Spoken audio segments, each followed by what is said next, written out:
မင်္ဂလာပါခင်ဗျာရွှေမြေအိမ်ချမ်းကြီးမှာကျွန်တော်ကိုတော်ရပါခင်ဗျာဒီနေ့ကျွန်တော်မိတ်ဆွေတွေကိုရောင်းပေးခြင်းနဲ့အိမ်လေးရတော့ရေမီးအစုံနဲ့မိသားစုအသင့်နေလို့ရတဲ့လုံးချင်းတိုက်ကလေးတစ်လုံးနဲ့ကျွန်တော်မိတ်ဆက်ပေးခြင်းတာဖြစ်ပါတယ်ခင်ဗျာ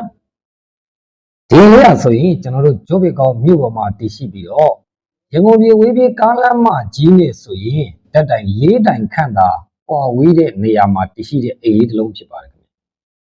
အဲ့ဒီတော့ကျန်တာတွေဘာမှမပြောခင်မှာအင်ချမ်းမြေအယောင်းဝင်တစ်ခုကိုအလုပ်လုပ်တော့မယ်ဆိုရင်အရင်ဆုံးနံပါတ်1တစ်ချက်အရေးကြီးတာကဒီအိမ်ဒီချမ်းရဲ့ပိုင်ဆိုင်မှုဆိုတဲ့စာရွက်စာတမ်းအင်ချမ်းမြေရဲ့အသက်သွေးကြောဟာအမတန်အရေးကြီးတာဖြစ်ပါတယ်အဲ့တော့ဒီချမ်းရဲ့အရင်ဆုံးကျွန်တော်မျက်နှာသာလေးမိတ်ဆက်ပေးမယ်ခင်ဗျဒီချမ်းဟာမျက်နှာသာ45ပြီကျယ်ဝန်းပြီးတော့ရှေ့နောက်လေ45ပြီကျယ်ဝန်းတဲ့ချမ်းဖြစ်ပါတယ်45ပြီပတ်လေကျယ်ဝန်းတဲ့ချမ်းကိုမှလက်ရှိရောင်းမဲ့သူက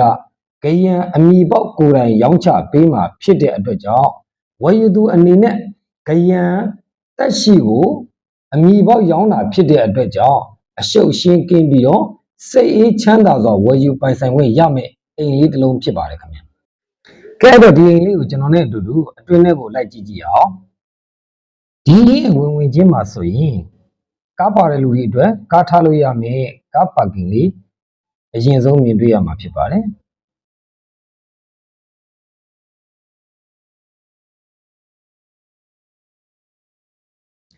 ကဲတော့အိမ်နဲ့တစ်ချက်လောက်ဝင်ကြည့်ရအောင်